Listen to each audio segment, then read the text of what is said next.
Okay, community manager, partnership and comms at 3 MT. So Oluwaseyi Francis Ayodele is a community architect, software engineer, and digital innovation enabler, currently serving as the community manager for the 3 million technical talent program in Lagos, a federal government initiative under the Federal Ministry of Communications, Innovation and Digital Economy, focused on preparing Africa's next generation of technical talents. With a strong background in ecosystem development and developer education, he has led and supported large-scale innovation programs across Africa through roles with organizations such as Google, Andela, ALX, and Twitter. A round of applause for Oluwaseyi. Amani Kanu is a solution architect at Moss Company, tech advocate and tech community builder with over half a decade of experience in the tech industry. He is passionate about empowering the next generation of tech professionals. Amani is the founder of Calabar Tech Community and Decadev Alumni Network, initiative that has connected and empowered over 3,000 tech professionals across Africa. As a mentor at Semicolon Africa, Decagon, and Nexascale, Amani continues to inspire and guide aspiring developers, helping them navigate their career journeys with clarity and confidence. Its mission is simply yet powerful to help individuals stand out, grow, and succeed in their tech careers. A round of applause for Amani Kanu. Onone Ega is a technical project and program manager, driving innovation while bridging the gap between traditional and decentralized technologies. With a strong background across banking, fintech, and edtech, she spent years delivering impactful solutions and leading cross-functional team. But our true passion lies in the transformative power of Web3. Oh, nice. Through our work in the DeFi and Web3 space, she focuses on creating opportunities, driving inclusion, and empowering women to take their place in the future of decentralized tech. A round of applause for Onone. I'll be inviting the person of Odunrinde Afolabi, the host of this panel. A round of applause for Odunrinde Afolabi, a very great guy, senior dev. All right, Odunrinde, you have the floor. Good evening, everyone. Good evening. Hope everyone is having a nice time. Sure. Welcome to all the esteemed guests here today. So, fun fact: this is the only panel with 3 people. So, this is about to be power packed. So, Yeah. yeah. So, the theme for this panel is how senior engineers can stay relevant in the fast-changing tech world, right? So, as technology evolves over time, even the most experienced engineers must adapt to stay ahead. This panel explores how senior developers can remain relevant, valuable, and innovative, from embracing new technologies like AI to cloud native systems to refining leadership, mentoring, and strategic thinking skills. So this discussion aims to inspire attendees to continue to reinvent themselves and future-proof their careers. So the first question, balancing depth with adaptability, right? So how can senior developers continue to master their core areas of expertise and also keeping pace with new technologies, such that what strategies can you maintain to give you depth without falling behind on innovation?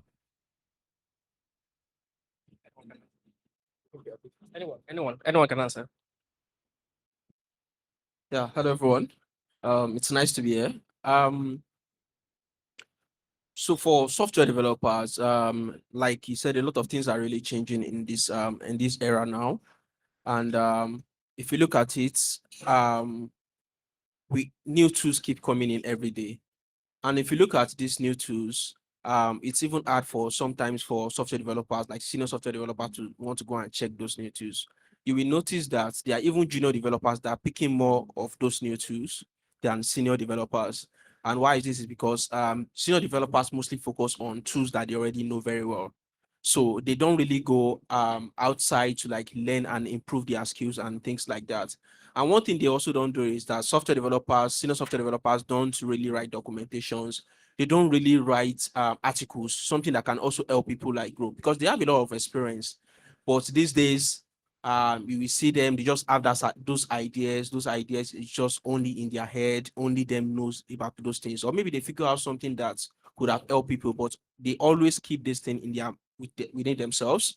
It's always hard for them to, like, share this thing. So I think it would be nice if senior software developers can start writing articles, documentation, and something like also mentorship, because through mentorship it can also help them to improve themselves, understand whatever technology that is going on, how they can actually it can actually help them and also help other people, basically. Yeah. Thank you. So good evening, everyone. So I'll take it in two way. So for any senior developer, for you to be a senior developer, that's mean you have known the basics of everything, and every other thing, any other tools that are coming, you build on those bases. So as a senior developer, there's a lot of noise for new tools, the best tools out there.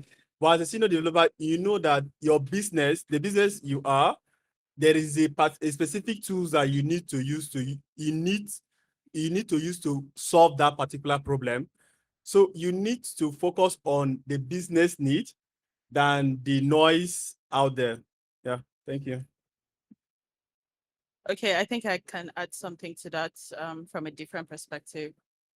I find that for developers, because I hear a lot of senior developers, the panel before now addressed sort of senior developers. One of the challenges I see is that they get so engrossed in their work day to day that they do not have time to research or even involve themselves in emerging technologies or learn about new stuff, new frameworks, new tools, what have you. But my recommendation is, I know that somebody on the panel said, build yourself, utilize LinkedIn, put out articles. Much more than that, prioritize, right? Manage your time and don't just do your job, but also have a vision. If you have a trajectory for your career, then it's easier for you to be self-motivated, to be able to involve yourself in the things that concern and that serve you and your journey in your career towards development, right? If you don't have that, no organization can give you that. Nobody can inspire you to jump on AI or jump on blockchain or jump on cryptocurrency. If you're not feeling it, you're not feeling it. So if you have a trajectory that you're going with your career, if you want to eventually be a builder or start up your own stuff, or just even grow to the top of the organization where you're working, what are the things, what are the frameworks, what are the skill sets that can help you get there? Maybe that's a good place to start, and then you continue from there. Thank you for those amazing answers. So rather than viewing AI and automation as threats, how can experienced engineers harness these technologies to enhance productivity and amplify their impact in the society, in the tech world? Okay. Yeah. So realistically, right, do engineers really think that AI is a threat to their job? Or are we making assumptions? Because for the most part, when I interact with engineers, a good number of them do not think that AI is a threat to their jobs. If we're talking HR or people in process operations, understandably so, right? But in engineering, if you're a smart engineer, you know to embrace and leverage AI to scale in your development. Maybe the side to it that I would like to speak on, and then allow other people to also share their perspective, is don't be dependent on the tool. AI is there for you to utilize, but it's not there to think for you, right? If you have an idea that's generated, built, developed outside of AI gave you the idea, you asked it the question, it wrote the code, you put it out there, it's not your idea. I'm sorry to say, right? It's not original. If you're solving real life problems, leverage AI to solve those problems. and know how to use it. There are risks around it. If you work in certain organizations, there are check marks, or what do you call them now? Some tools you cannot access using certain organizational work tools, right? So leverage AI to improve on the work that you're doing. Let it make your life easier in terms of documentations and all that stuff that engineers find boring to do. Instead of thinking that, I don't think that AIs think that I don't think that engineers think that AI would take their job, except if there's somebody here who is worried about that. On the flip side to it, I do think that AI now has made maybe the junior engineers, the ability for them to land entry-level roles are a bit now more stringent, because there are tools and technologies that can run things, chop nowadays. But I do not think that engineers are generally just scared of AI losing their jobs, at least not in Nigeria right now. Okay, so as a senior software engineer, we use AI to boost our productivity. Most of those things that we normally give to junior engineers to do, we just give it to AI for AI to go through it, and then we sit down to fine-tune it to what we can actually present or push to production. AI can write the code, but AI cannot think how to write the code. You are the one to still go to the AI and tell the AI, okay, I want to build this particular product. And the way you want to build, you still they want to still tell the AI, this is what I want to build. AI cannot think from beginning to end. So that is the work of a senior engineer, for you to know the system from beginning to end. Despite AI can help you to come up with suggestion, you still need to sit down to see if those suggestions are right. At the end of the AI is a human, because you need to fast check this AI answers, this AI code, to see if they are actually usable. Because there's something that happened on LinkedIn recently. Somebody was complaining that he vibe coded something, and the cost of his AWS went up. So everybody, they were just they were just smiling, because as a senior engineer, you should know where to deploy, how to minimize costs. So these are the things that AI cannot do. You as a senior engineer, you need to figure out this. So you can use the AI to run the code, use the AI to do fact checking, but you as a human, you need to make the last call, which is the final decision. Thank you. All right, so just adding to what my co-panelists have said, right? So for me, I think what most senior developers should be doing is that I think we should not just be a user. I think we should also be like a builder as well, because there are a lot of things that we do internally that we can also use AI to like automate. So how can we think about systems that we can build internally, depending on whichever company that we are working with, things that we can work on, that that, okay, if you use AI to develop an automated system to like solve this problem, it will make things more easier for us. So those are the ways that we should always be thinking, not just about just being a user, because we are mostly thinking about how we can just use AI to make our work more easier. Just go to ChatGPT, generate a script for you. Yeah, like she said, right? It's easier. It's getting more harder for newbies to get entry-level opportunities, because trust me, I remember when my first internship, I used to write scripts, PHP scripts. That's my only job. They just needed anything. Actually, we need script for something. Can you write it? It might even take me 3 hours to write it. But now, to hire interns that be writing script for you, I'm not sure it's possible now, because whatever you need right now, you can get it done. So, but my point is, now we should not just be like a user of AI. We should see how we can start thinking as a builder, how we can build on AI, automate things to make our work more easier wherever we are working. Yeah, thank you. Thank you very much for those answers. Yeah, thank you very much for those answers. So my next question is, what are the telling practical signs when you know it's time for a paradigm shift for you? Like, how do you tell practically as an engineer that, okay, it's time for me to drop this language, or it is time for me to learn this architecture, it is time for me to move to the next level? Is it more of intuition, or what are the signs, based on your experience, that you know that, okay, it's time for me to evolve? Okay, so let me come from the angle of my company. We call it market value. So market value is in such a way that if the market demands something, as a senior engineer, I think you should go towards that angle. For example, if the product I'm building now is in AI, as a senior engineer, I need to learn maybe Python. I need to go in depth to learn Python, machine learning. So those are the things that will determine not the noise out there, but the product I'm currently building, the market value I'm getting from the product. So it's not about the noise. Yeah, thank you. Yeah, so for me, I think it's also it's based on also requirements, because yeah, a lot of things keep changing, and a lot of things we always keep changing, new tools we always keep come. But I think one of the things that will also make us to stay relevant is also change with it, right? Whatever thing that is happening and all. So for example, now I will give an example, right? So okay, so I used to write Android mobile application, basically. So before it was only Android, right? And using Java. Later Kotlin came, and I was like, I'm not going to learn Kotlin, and that I'm going to stick with Java. But later, so there was a time a friend of mine saw my code. He was like, how did you write all this thing?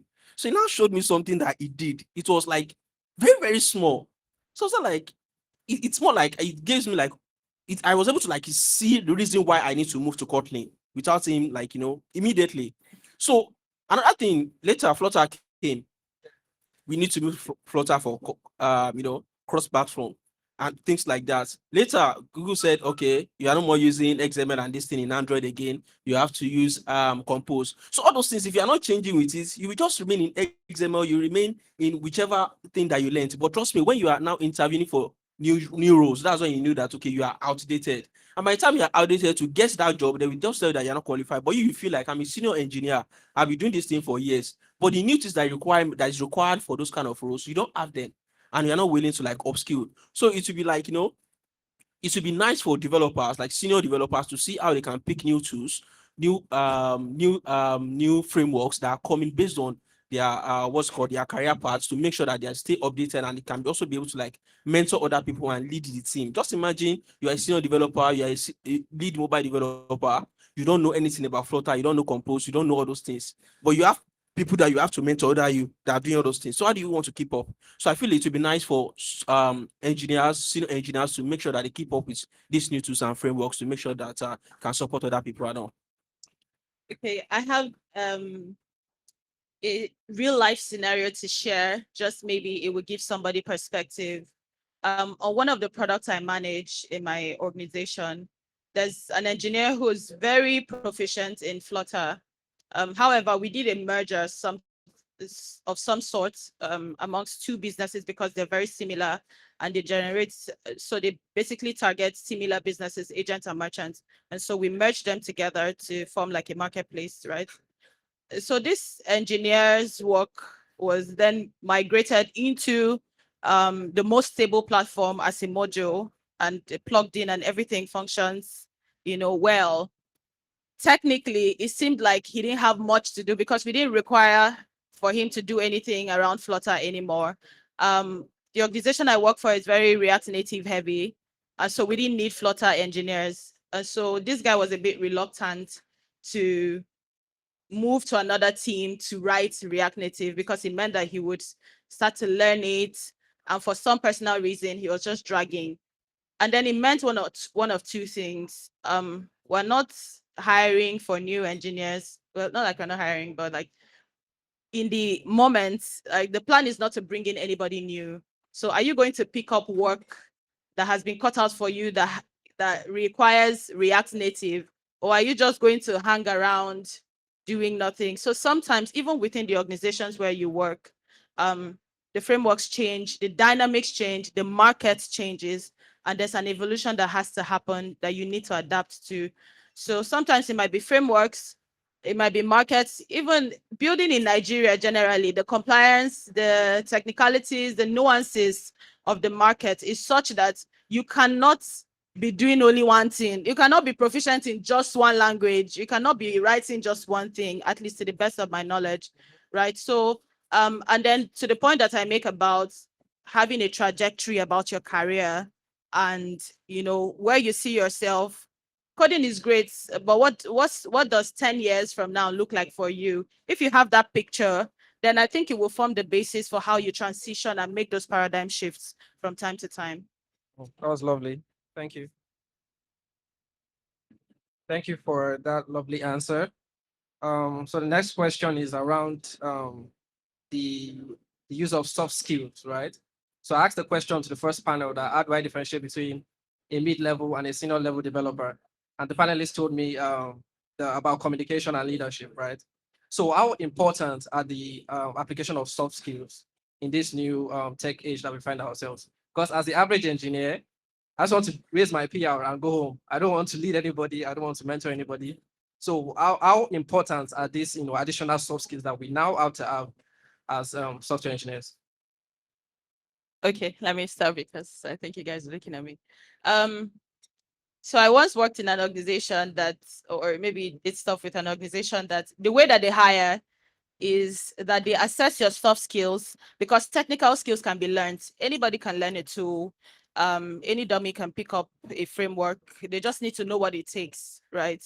But do you have the soft skills, the things that organizations check for, culture fit, behavior, your work ethic, all those things borders around your soft skill. I think it forms maybe 60, borderline 70% of the things that they assess before they hire you.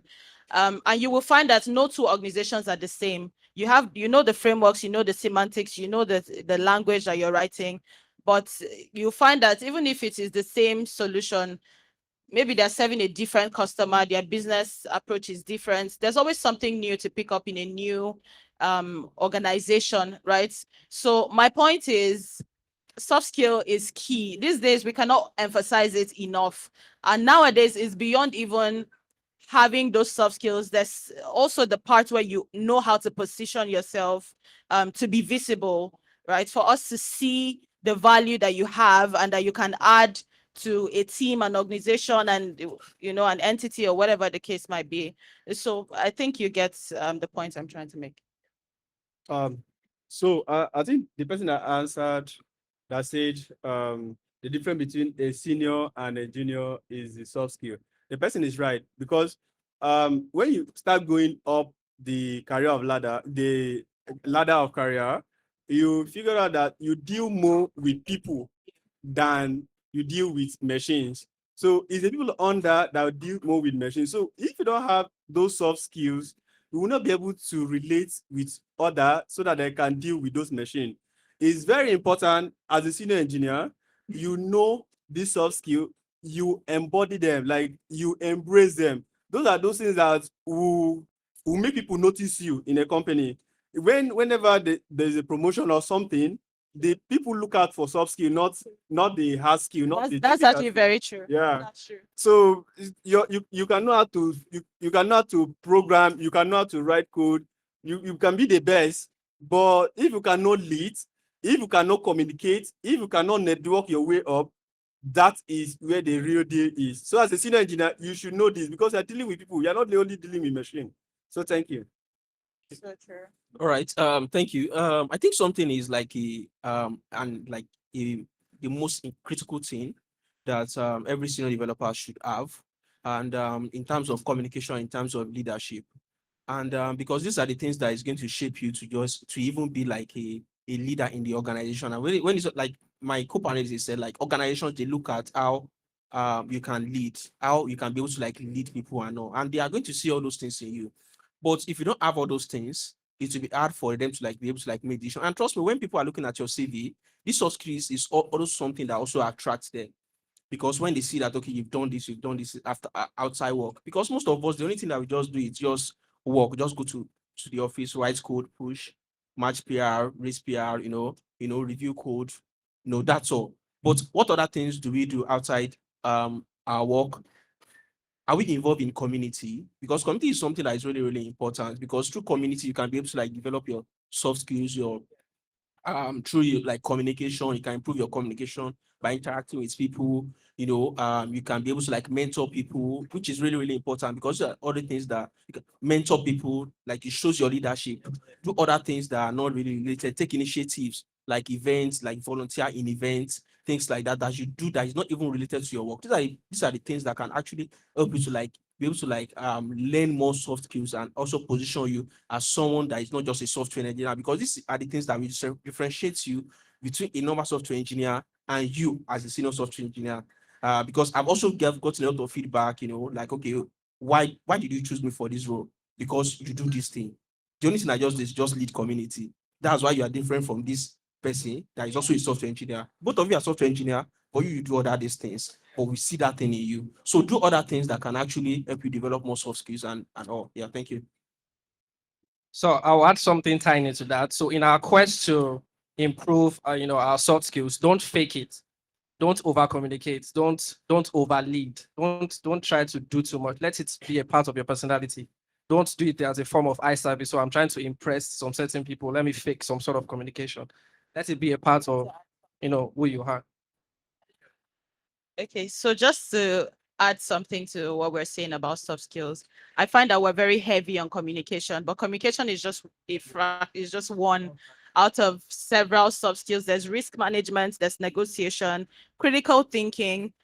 Oh my God, I could spend 1 hour telling you about how engineers sometimes the way they would respond to you, you'd be like, are you not thinking about this problem? Critical thinking is key. And I think it's also something that sets you apart in a team. If you make my life easier, because I manage teams, right? If you're making my life easier, you very easily be my favorite person. And we make recommendations, we make inputs to performance, promotion, and all those things. So if I have to explain things to you, but you're not organized, you don't like to pick calls, all those tardy behavior that engineers have that they think is cool. Nowadays, it no longer serves in big tech or big corporate structured organizations. You need to get your act together. Understand that if you're working in an organization that has to do with money, you need to understand how to manage risks. You need to understand how the business is thinking to also imbibe it in your problem solving and how you think upon the problem that you're looking to solve, the code that you're writing, right? And that way you find that you are making more valuable inputs. Not that we are planning and you're just doing stuff. We're not hearing your voice, then you unmute later and say, okay. And there's more that you can contribute, and those are the things that set you apart. Thank you so much. Can I add? Okay, so I want to ask one question. You have a team and you need a team lead for that team. There's this guy that know how to code very well. Like he knows his onions, know how to code, but he's very rude, doesn't pick call, he doesn't talk to any other person. But when it comes to code, he's very good. Everybody knows that. And there's this person that is averagely good, but is all around. Who will you appoint as a leader? So the soft skills still me. All right, thank you for that, Amani. So final question, which is on the lighter note. Yeah, final question for the panel. So how do you, in the quest to achieve relevance, manage burnout?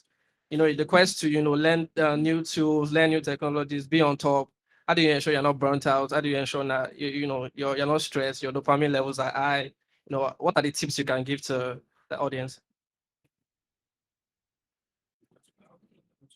Okay, let me go. Please stop working 3 jobs. Stop working 4 jobs. It's bad for your health. I'm serious. And we're just having the chat over there. That's because if you're actually doing one job, it will not burn you out like that, except you're like management level person and your compensation will be worth the stress. But if you go and amass, you have 4 laptops in front of you will be stressed. There's no advice we'll give you here. So the only thing I'm going to say is give advice yourself, plan it. If you can do it for 6 months, but stop working multiple jobs. So I think what she said, living experience. Because there was a time in my life I was doing like 3 jobs. At some point, I have 3 laptops in my front. I'll be on meeting. Sometimes I will sleep on calls. Like I will not answer anybody. Anxiety early morning when there is a stand up. Like my heart will beat. you know, what will I say? Because I've not finished this company job.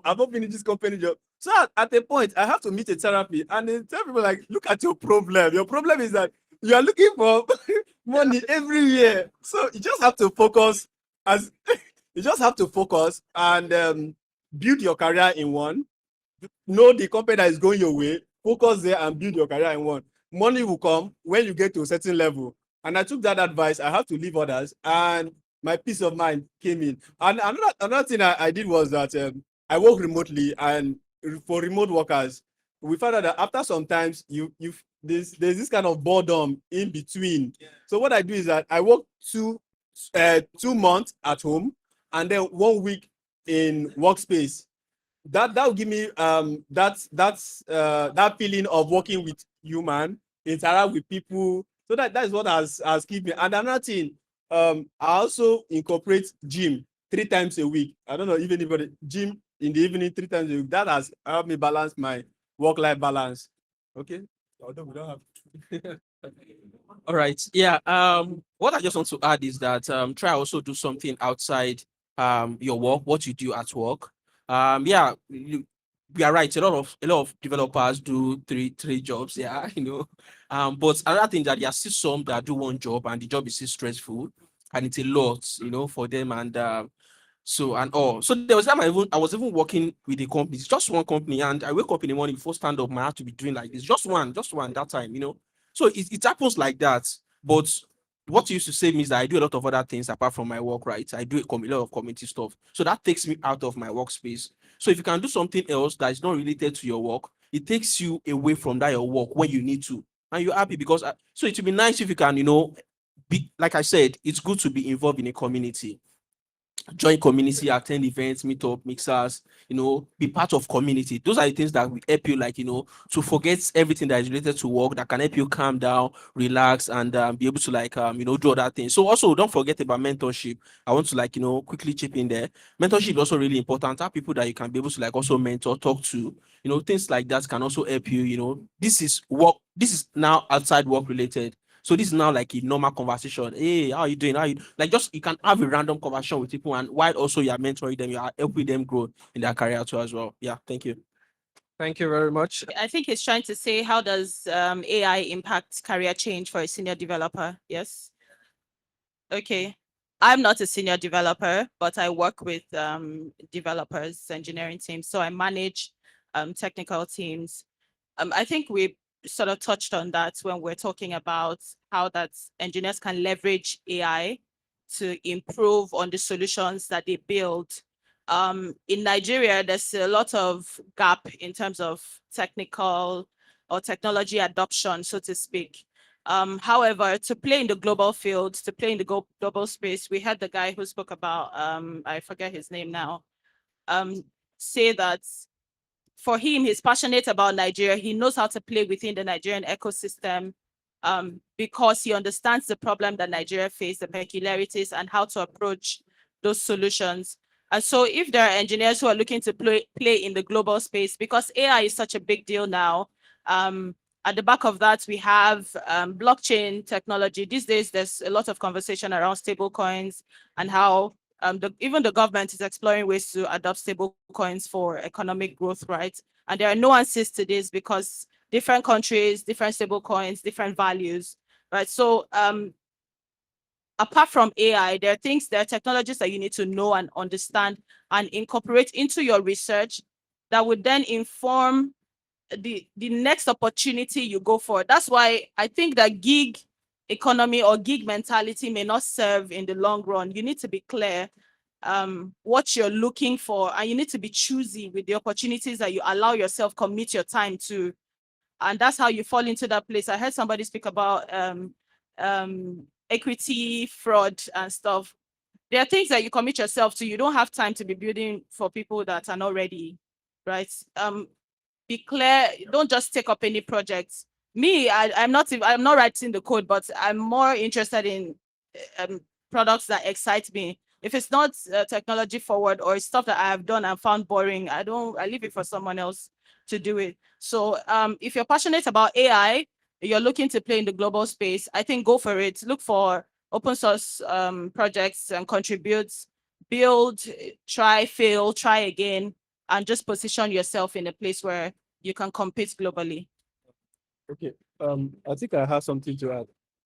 That was nice. So as a senior developer, you need to leverage AI. We have said it over and over again. So I would say a senior developer with an AI experience is what the world need now, because we are going to the point whereby AI can write the code, AI can review the code, AI can do so many things. It's just you as a senior developer to be able to monitor, verify, know that this thing that the AI is doing is something that is good for the market. So that is the point we are going. Thank you. Yeah, I think whatever I want to say, I've said it the other time. See how you can be a builder in this kind of era where AI is actually changing everything. Not just be a software engineer. See how you can start building with AI. Try to solve problems with AI basically. Not just be a user. Yeah, thank you. A round of applause for the panel. You guys did so great.